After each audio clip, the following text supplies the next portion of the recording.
Sécurité en Ituri après les opérations militaires contre les rebelles ADF à Walès et Vutuku en territoire d'Irumu. La vie a repris dans cette partie du pays où les habitants accèdent déjà à leurs champs. Et en dehors de nos frontières, jour J-1 pour le second tour de l'élection présidentielle en France. Des millions d'électeurs sont attendus aux urnes ce dimanche 24 avril pour élire le 26e président de la République française. C'est l'heure de vous informer. Bienvenue à tous sur Télé 50. À la une de l'actualité, le chef de l'État Félix Tshisekedi n'a pas échangé vendredi avec les groupes armés comme prévu à Nairobi en marge du sommet de la paix et la sécurité dans la partie est de la République démocratique du Congo. Les raisons logistiques sont parmi celles évoquées, mais selon la presse présidentielle, une équipe congolaise est restée sur place pour faire aboutir ce processus sous la direction du président kenyan. Une des résolutions du sommet régional de Nairobi prévoyait une consultation présidentielle ce vendredi 22 avril avec tous les groupes armés congolais. La rencontre n'a pas eu lieu étant donné que la plupart de ces groupes concernés n'ont pas eu le temps de joindre la capitale du Kenya. Cette difficulté logistique a poussé les chefs de l'État, Félix-Antoine Tshisekedi Tshilombo, à désigner une équipe de travail d'experts qui va mener ces consultations sous le leadership de son homologue Uhuru Kenyatta. Désigné justement par ses pairs pour piloter les volets politiques de ces processus, le président Uhuru s'est engagé à déployer toute la logistique nécessaire. Pour sa part, le président Félix-Antoine Tshisekedi Tshilombo a réaffirmé ce vendredi la matérialisation de ces processus de reddition inconditionnelle qu'il considère comme une dernière chance accordée aux groupes armés à déposer immédiatement les armes et s'engager dans les processus de réinsertion sociale, faute de quoi l'option militaire soutenue par tous va les y contraindre. Pour le président Félix Tshisekedi, il est hors de question que cette main tendue envers ses compatriotes engagés dans la lutte armée contre leur pays ne se substitue en une table ronde de négociation ni partage des galons. Ces processus devraient s'inscrire, selon lui, dans la logique du programme des DRCS qui définit les limites du tolérable. Avant de regagner Kinshasa ce vendredi, le président de la République démocratique du Congo a eu un deuxième tête-à-tête avec son homologue du Kenya. Félix-Antoine Tshisekedi Tshilombo a remercié son hôte pour son implication dans l'épineuses questions sécuritaires en République démocratique du Congo et présenté les condoléances de son peuple à la suite du décès de l'ancien président de la République du Kenya, Mwai Kibaki.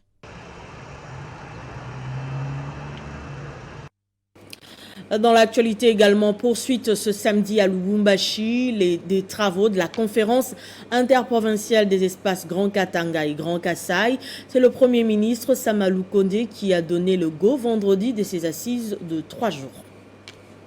À travers cette conférence interprovinciale du Grand Kasaï et du Grand Katanga, initiée par le président de la République Félix-Antoine Tshisekedi Tshilombo et placée sous l'égide du Premier ministre Jean-Michel Samalou Kondé Kenge, l'exécutif national entend mettre en place des stratégies susceptibles de résoudre les problèmes du flux migratoire des populations de l'espace Grand Kasaï vers les provinces issues du Grand Katanga à la recherche du mieux-être. Y prennent part quelques membres du gouvernement national, les 5 gouverneurs de l'espace Grand Kasaï et les 4 du Grand Katanga, les présidents des assemblées provinciales, les députés nationaux et provinciaux, les chefs traditionnels, les cadres de concertation de la société civile, les associations socio-culturelles et les forces vives de toutes ces provinces concernées.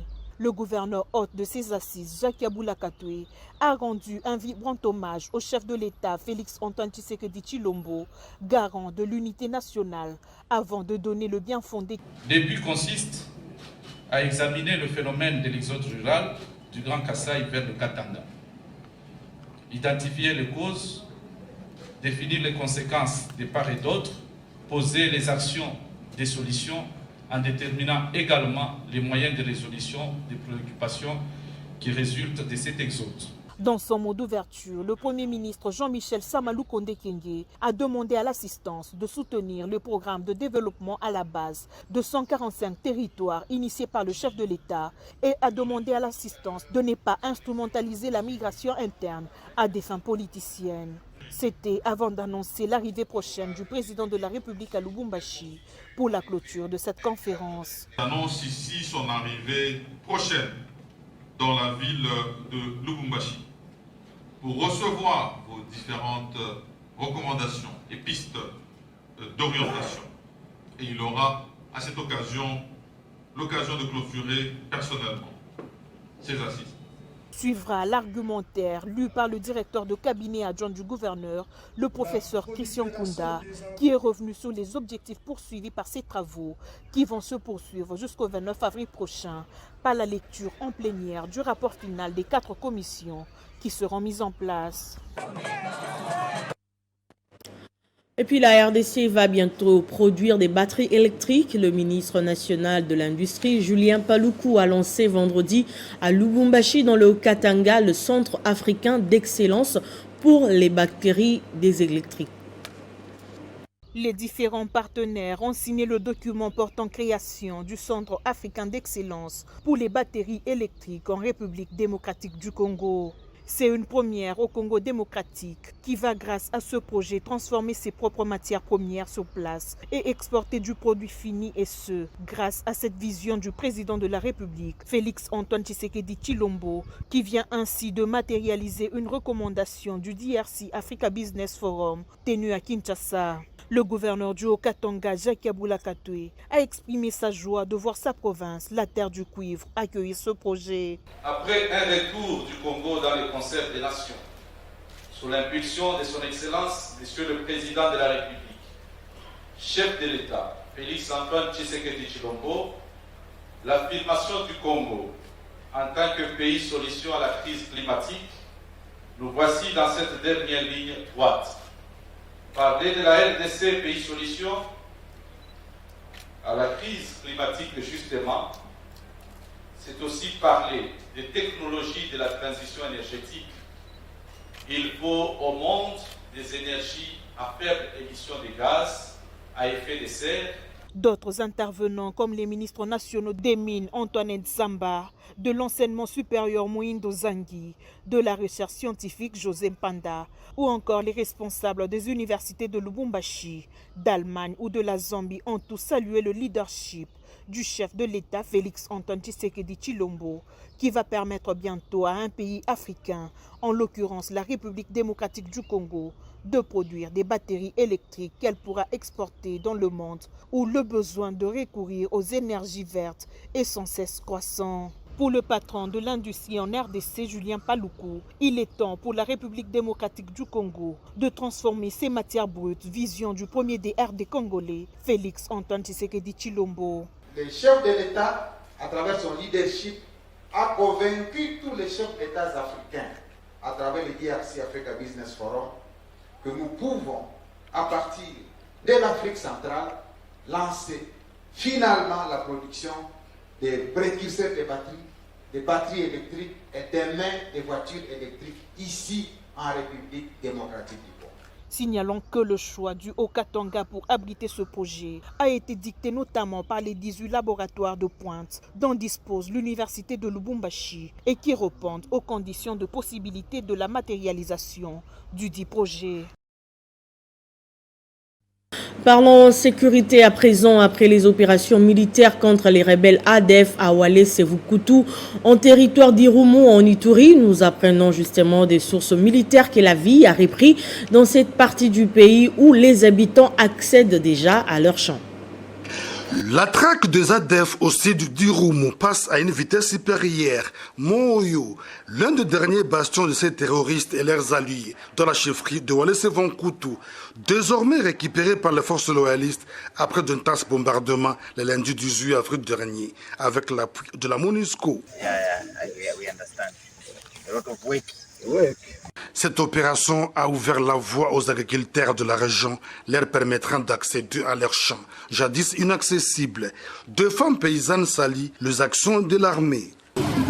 Sie tunashukuru sana na kazi ya FARDC. Juu mbele okusokotano mambelenga idoo watukuwa naingia kupori. Lakini sasa tunaanja weza kuingia kupori kwa sababu bale basorabi kunafata bale badui paka kupori, banenda babombarde, badui banakimbia, si tunaweza kufika. Ndio sisi tunashukuru sana na kazi yabo. Tunasema Mungu azidi kubaletea nguvu na uwezo juu kupika bale badui juu batuachie njia yetu wazi. C'est depuis le lundi 18 avril 2022 que les forces armées sous le commandement du général Mugisa Moulek mènent des opérations conjointes avec le FBI de la MONUSCO contre les ADF et leurs alliés dans la région de Moyo.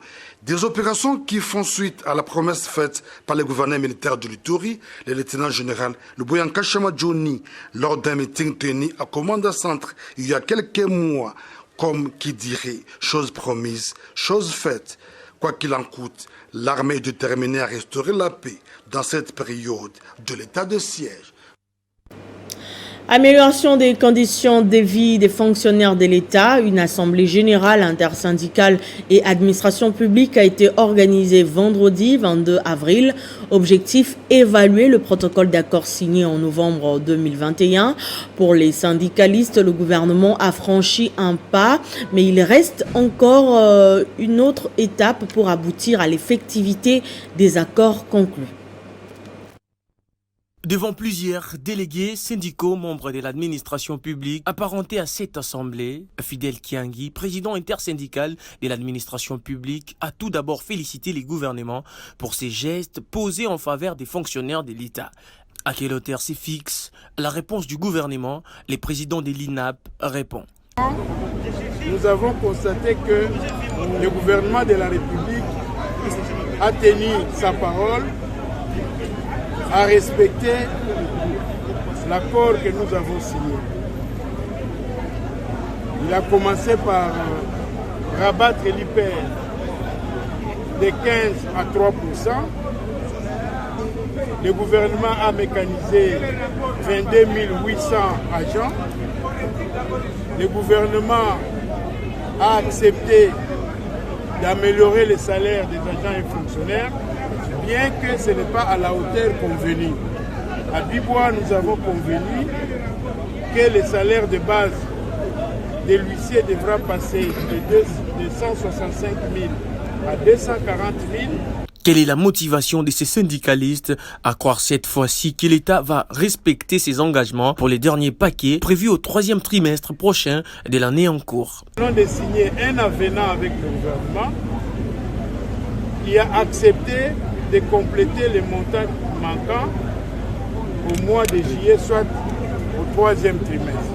Rappelons ici que ces accords qui entrent en application dans sa première étape ont été signés depuis novembre 2021 à Bibois, depuis novembre 2021 à Bibois, dans l'est de Kinshasa, et n'a été que l'objet des rappels au quotidien par les syndicalistes qui aujourd'hui trouvent gain de cause en faveur des agents et fonctionnaires de l'État partout en République démocratique du Congo, partout en RDC. Présidentielle en France, les premiers électeurs d'outre-mer et de l'étranger votent ce samedi. Décalage horaire oblige pour un scrutin présidentiel aux enjeux colossaux avant l'ouverture des bureaux de vote dimanche en métropole. Près de 48 millions d'électeurs sont attendus aux urnes pour départager les deux candidats qualifiés au second tour de l'élection présidentielle, à savoir Emmanuel Macron et Marine Le Pen. Ce journal est terminé, place au rappel de titres. Sécurité en Ituri après les opérations militaires contre les rebelles ADF à Walese-Vukutu en territoire d'Irumu. La vie a repris dans cette partie du pays où les habitants accèdent déjà à leurs champs.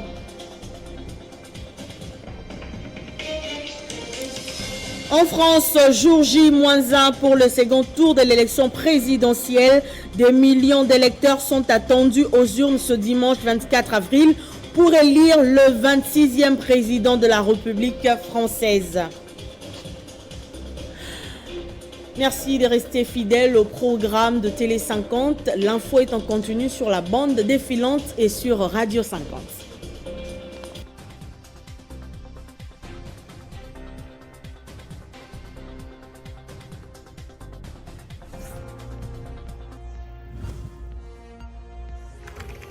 l'actualité reste en continu.